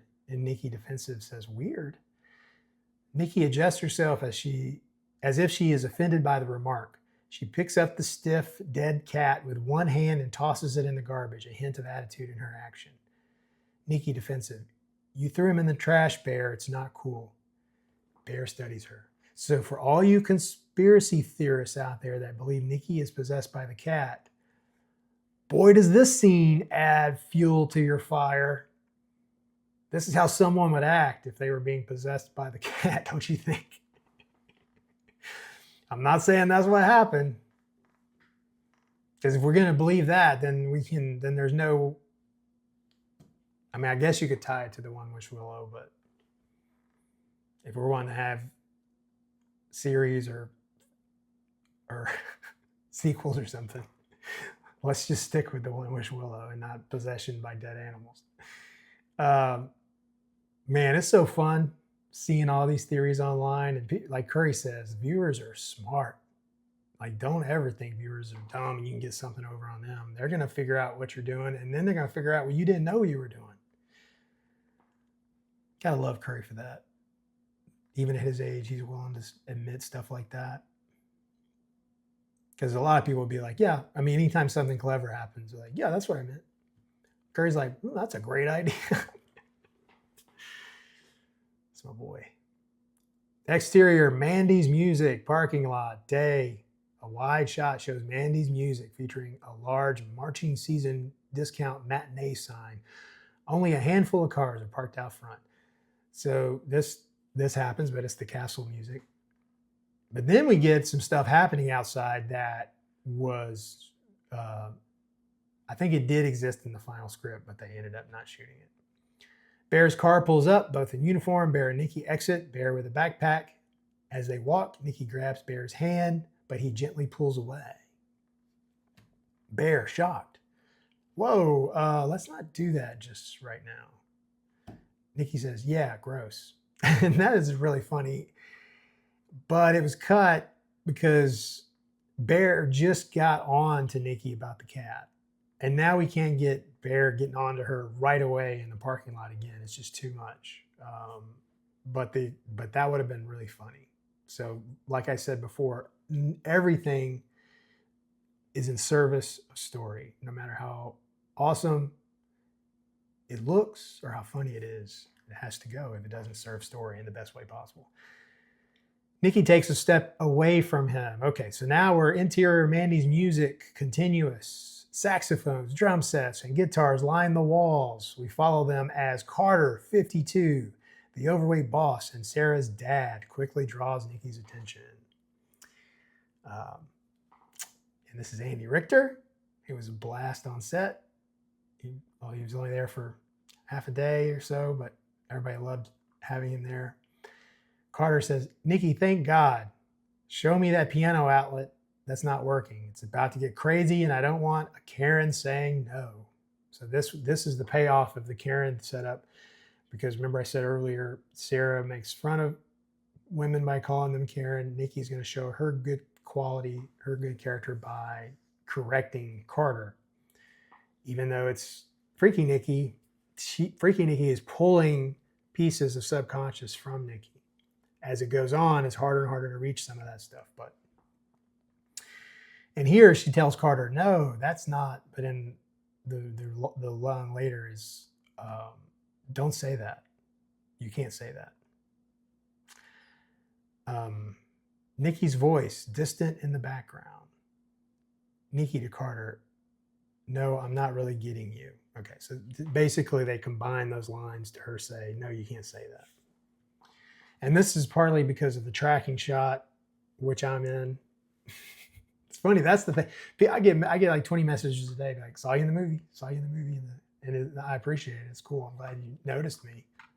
But it's that tracking shot of them coming into the store, and then it goes across, and there's Cooper, or Ian doing stuff, and then there's me on the drums, and then Cooper goes around me and meets Bear, and they rush into the break room. Ian says, bro. Bear says, nonchalant, break room, break room, break room. Interior, Mandy's Music, break room, continuous. A breakfast table surrounded by a microwave, fridge, the coffee machine. Bear places his backpack on the table and makes a beeline for the coffee. So they just couldn't do that in there because the break room that was actually at Castle's Music was so small. They did what they could with it, but it just probably didn't look the way Curry had envisioned it, but it ended up being great. Ian says, bro, what the fuck happened last night? Bear says, you wouldn't believe what a crazy night I had. Ian says, you fucked Nikki, you dog? Bear says, no, dude. What did you say to her? No, I didn't fuck her.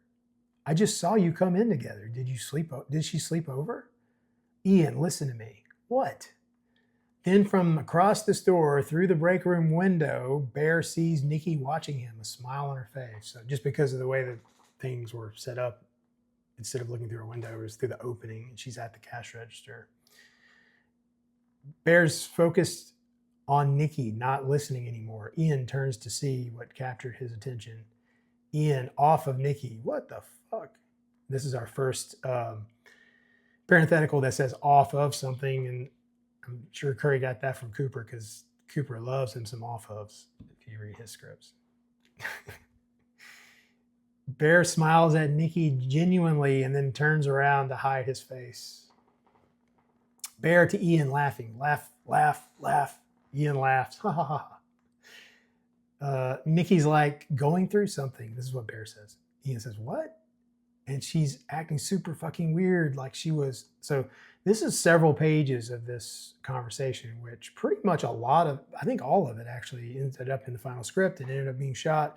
But Cooper and Michael did such a good job of like getting through this dense material quickly so that we're not losing momentum. And I remember even day of, everybody was working on keeping the pace up. So I won't read all of it because it's exactly like the movie. So we'll go down. So we'll go all the way down the bottom of page 41. And Ian says, yeah, dude, sounds like she's on Molly. Bear says, yeah, maybe. Ian says, I'm going to go talk to her. And Bear says, she's still staring. Is she still staring at me? Ian darts his eyes to check. Yes. Bear says, just don't be weird. And then one of the funny lines of the movie is as Cooper is walking past, he taps him on the shoulder and he says, chill the fuck out and clock the fuck in. And it's delivered in classic Cooper style. And it's hilarious. And that was ad-libbed by Cooper Tomlinson. That was not in the script. And Cooper is awesome. And I am the president of the Cooper Tomlinson fan club. And then we get 3 paragraphs that do remain all the way through to the final script, but they were cut. They were shot in some way, but then they were all cut for time. It says, Ian leaves and Bear pretends to make coffee. Through the window, we see Ian and Nikki talking. Bear turns around, avoiding eye contact. Quickly, his gaze lands on the unzipped backpack on the table, exposing the One Wish Willow. Realization hits Bear as he looks back at Ian and Nikki. Ian talks, Nikki nods, yet her unsettling smile at Bear remains. Bear strides through the break room door. Not only was it cut for time, but it was also unnecessary because the point of this is just to like make sure that we are being directed back to the One Wish Willow, in case we all forgot. That happens in the car when he calls the helpline. So once that was added, this was not necessary. Plus, it did kind of drag because of all the stuff that had happened, that long conversation. We need to get out of the break room. Interior, Mandy's music, front desk area, continuous. Bear walks straight over to the computer. This shot is in there for sure. Nikki says, hey, Bear. Ian playfully joining, hey, Bear. So that's not. But that shot of him walking, it's in the trailer. He's walking behind the counter. Ian continues to talk to Nikki in the background as Bear goes to a search engine. He types One Wish Willow, 80s recall. He skims the results, clicks the keyword, collectible item, novelty, Mandela effect. Then we have about a page of all the stuff that he's seeing on the screen about doing the research of the One Wish Willow and people saying it works and it doesn't work and all that. So this was just changed and moved to his house instead of at the store, which makes a lot more sense. So I'll just skip all that, but you could look at that if you want and see how Curry formatted that. He puts things that are red online in italics, but he does alternate between all caps and regular, depending on the importance of it or if it was a headline or whatever. I will point out here before we go on at the bottom of 42, it says the chaos of the store acts as a soundtrack, horns, feedback. The chatter builds with intensity. And that's him, that's sound design. So he's already working on sound design in his early scripts even. And then we do get this line from Carter. He says, Bear, and I'm going to need you to play Moon River on the piano for the 14-year-old shit brick and keyboards. And some version of that survived, and Andy Richter said it, and you can hear it in the film. And shit brick, I mean, it's just a funny thing, I guess. You know, it's like, I always recommended to take it out because I thought it was distracting. Curry didn't want to, and I do think it lands. So, I mean, Curry will stick to his guns for sure. Okay, exterior Mandy's music parking lot night. Okay, so now we pick it back up here with what we do see on screen. The tranquility of the surroundings contrasts with the prior commotion. The gentle chirping of crickets fills the air. Bear exits the store, Nikki trailing closely behind. Sarah and Ian follow. So this is that sound design again. We go from this like almost crescendo of music to quiet outside. And that translates to the screen. That's exactly what you saw.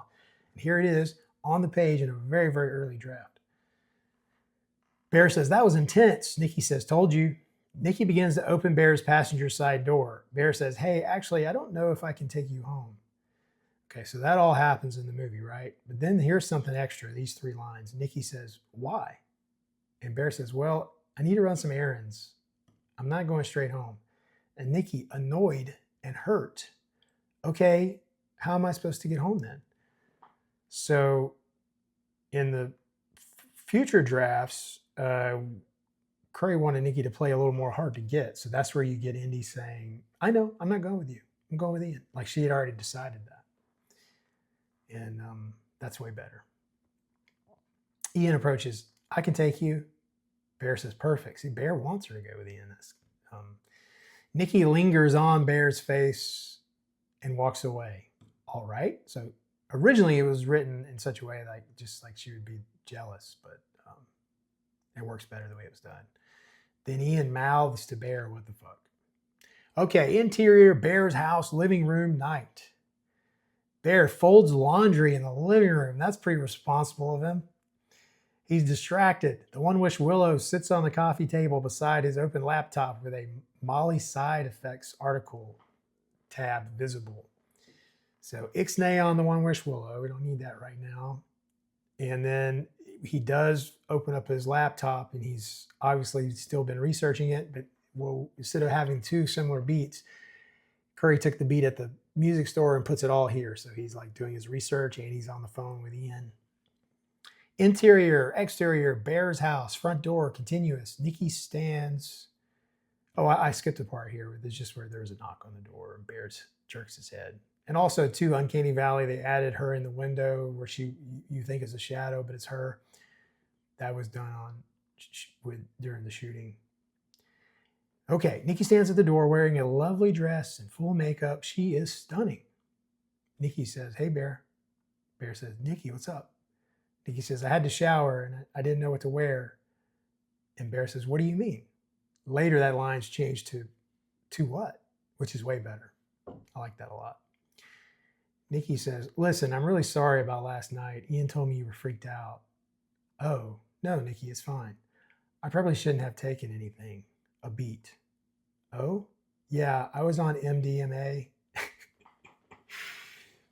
Now, when Curry wrote this line and the many times I read it, I read it as, yeah, so I was on MDMA, like, but the way Nikki does it, the Indy does it, is so great. And I'm sure that Curry, was involved with that as well. But it's like, she says MDMA, like she's trying so hard to say it. Again, it's the baby deer thing. Like, it's weird. Bear leans into the door frame. He's relieved to know the truth, though it does sting. Bear says, right. And Nikki says, and wasted. Right. So do you remember? Nikki waits. Stuff. And then Nikki says, I mean, some of it, if I was weird, that's why. And I probably made choices I wouldn't have made otherwise. And again, Curry added the dad here. And she's like, and my dad was making me act weird. Just again, to make sure that when we got to that beat, the reveal that's front in everybody's mind. Bear's eyes narrow with disappointment. Nikki's gaze shifts, a growing concern in her eyes. And Bear says, and what about this morning? Nikki stern. I want to be transparent with you about some things. Bear says, you don't have to explain. And Nikki says, actually, I feel like. And then Nikki abruptly turns, now facing away. We see the back of her head, her shoulders shaking as she bursts into laughter. an extremely bizarre moment. This stuck around for a while and then eventually settled on just keeping with the eerie instead of the strange, where she just, because that shot too was just the way it was lit. You just want to live in that. You don't want to mess that up by having her move and laugh and cry. Bear says, Nikki, what the fuck? So this was all taken out. Nikki turns back around to face Bear. Her face is flat, serious, a long beat. Nikki taunting, I know you like me, Bear. Bear is thrown off. Well, no, why? Nikki's face shifts slowly into a big smile and Bear continues, do you like me? Nikki says, would it freak you out if I said yes? A long beat. It's an oddly romantic moment. Bear stares at her. His smile becomes a laugh, somewhat shy and defensive. So yeah, keeping that dread there. There's no laugh though maybe he's just uncomfortable. Bear says, how long would you say you felt that way or this way? Nikki says, it's just sort of happened over time. Last Christmas it started. I don't know. And then the action line here says, Bear is in shock, suddenly hyper aware of his face, posture, and clothing. He even concentrates to breathe. This is real. So this is very interior. This is not traditional, but it does give us good insight into what's going on with Bear.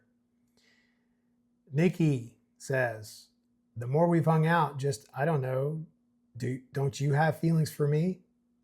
And this was changed to, do you have feelings for me? A more direct question. Bear glances at the ground, then back up at her. He's dreamed of this moment his entire adult life. Bear, yeah, I do.